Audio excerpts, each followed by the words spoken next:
What's going on, everybody? Man, the 60s. Holy crap.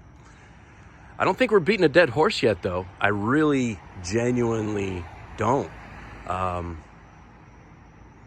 Normally, Shafe, I think you're full of shit, but so much to unpack.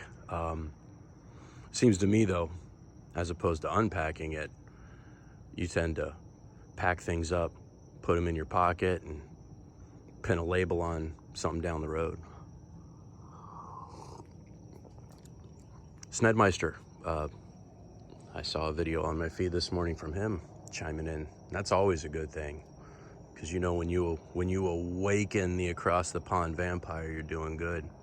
I want to actually address the elephant in the room, which is who did the 60s better. Was it the United States or was it England? Going back to that Roman Polanski fashion with the frills and the doggone rock and roll invasion from England. The Beatles and the Rolling Stones showing us how it's done. Don't know. So I heard what you said, Shafe, about sometimes thinking that things are watered down. And if I remember your video correctly, when you were doing your impression of me, you actually changed the tone of your voice to make me sound like a faggot or something. Like, well, you know, when I think of the 60s, I think of Vietnam and everything's all good. So a couple things. First and foremost, I work hard to be a nice guy on here, one. And in my video, I tried to express, and I must not have made it clear, I don't always share my core opinions on these vlog responses. You'll catch me steel manning a counterpoint to further a conversation because I'm trying to look at something or understand something from a different angle. I'm not trying to suck the wind out of the room here with this, but if you fuckers want just a nice little echo bubble that we can talk about how much everything sucks right now, just so we can be like-minded and be like, yeah, then odds are, better than 50% of the time, you're not going to get it from me. Because fuck you, that's why. So why wouldn't I express my opinion on the 60s, right? I'd seen the documentary you were talking about, Shafe, about Woodstock, where it showed the bad. If it's the same one I'm thinking of, where it talked about, ironically, it was either how the National Guard or the Air Force had to actually intervene to supply water and food because the number of people far exceeded everything. Like the Army Corps of Engineers had to get in to help with sanitation. If that's the same documentary, then I've seen it. I may have gotten something different out of the documentary that you did, because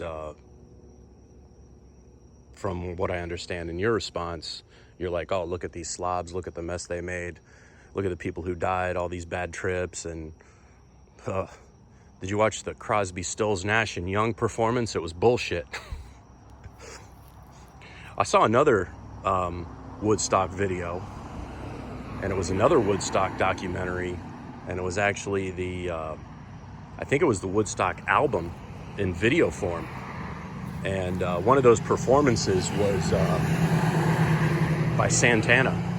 And man, there was a drum intro that was so wonderful that I would sacrifice 7 fucking hippies on the altar of Woodstock to hear that drum solo. It's amazing. I'm going to provide a link. I'm going to try to provide a link. It's been on and off of YouTube. I don't necessarily expect anyone to appreciate or understand it. But in this video, I'm going to try to share why I won't share my core opinion. Because my core opinion is fucking terrible. Because did you hear what I said about the drum solo on one of the Santana songs? Like, if you told me, okay, listen, we're going to put on this performance, but 7 people will die during this fucking performance, I'll be like, okay, that's a pretty good solo. Fuck them assholes. Vietnam. Where do you place Vietnam in your fucking mind? What would you want to do if you were alive in the 60s?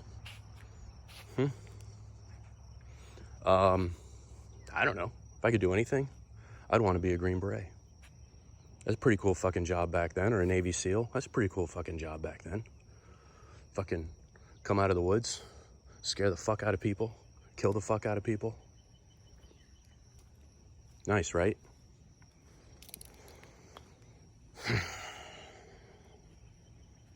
The Ohio State National Guard going onto a college campus and opening fire onto civilians. I don't know the whole story to that. Where are you in that scenario? In your imagination, if your imagination works that way. Are you one of the fucking hippies? Are you one of the soldiers? If you were one of the soldiers, what would you fucking do? If you were sure it was a commie, you don't pull that fucking trigger? This is all satire, of course. Because, I mean, nobody likes to be insulted. I'm not saying you did. I found out that the Great White Stoke insulted me with the milquetoast shit, but he's just trying to rile me up so I'd make a stupid video like this one, you know.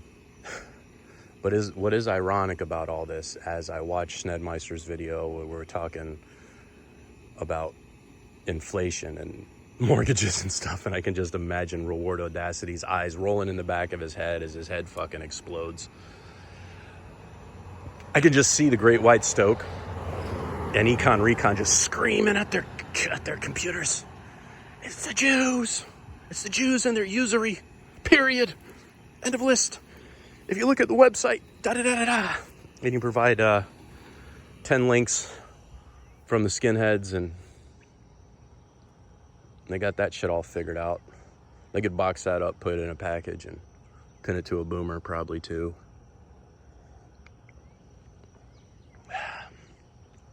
But all in all, the real question is, who did the 60s better? England or the US? With how chaotic and disorganized the US was, I gotta go with England. They kind of had it put together. Oral hygiene notwithstanding. I don't know how oral hygiene was in America.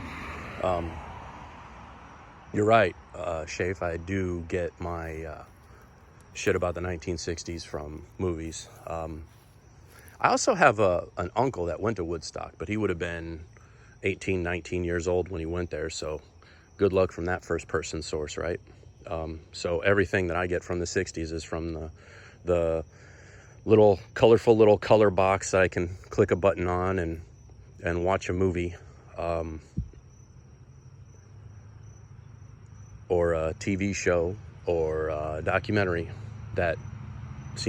Documentaries always seem to have an axe to grind. So I'm not a fucking time traveler, so I didn't hop in the machine and go back. And I'll tell you the truth, even if I were a time traveler, I probably wouldn't be able to tell you because of like temporal paradoxes and shit, you know. If you let the secret out that the Lambdogium Sopal Pooper Scooper has a fucking time machine, the Uncle Ricos will be lined up around the block to go back in time and get the coach to put him in the fourth quarter. That was a Napoleon Dynamite reference, by the way. Wasn't I closing this video out? Nearly. Okay, so if I'm not a time traveler, then where are the 60s? That's the question for you. You know, the 60s exists in our minds, right? and how our minds interpret little squiggly lines on a piece of paper. All right, there you go. Here's your video response. Hope everybody's doing well, and that all of your wildest dreams are coming true. Let me tell you what's great about the 60s. Santana. What's great about the 50s? Elvis. What's great about the 40s is the United States Marine Corps. What's great about the 30s is bluegrass and moonshine. What's great about the 20s is machine guns. What's great about the 10s is fucking building the Titanic. What's great about the 1900s was electricity and the Industrial Revolution really getting its legs, spreading it out to the general population. What's great about the 1890s was, finally kicking the shit out of the remaining indigenous United States populations in the Montana area. 1880s was the escalation of the American Indian conflict, kind of petering it out a little bit there. The 1870s though, ooh, kind of a middle thing. If you're into it, the 1870s, you still had the Oregon Trail to a point, you had the Oregon Trail solid maybe. And if you were equipped right and bandits tried to attack you and you were in the middle of the Badlands, you could kind of kill them consequence-free. Downside is they could kill your ass back and you got your family with you, so that kind of fucking sucks. But this is about what's great, right? 1860s, Civil War, right? A 90-day enlistment, pretty sweet, pretty damn sweet. 1850s, the military uniforms. All right. Again, hope you all have a great day.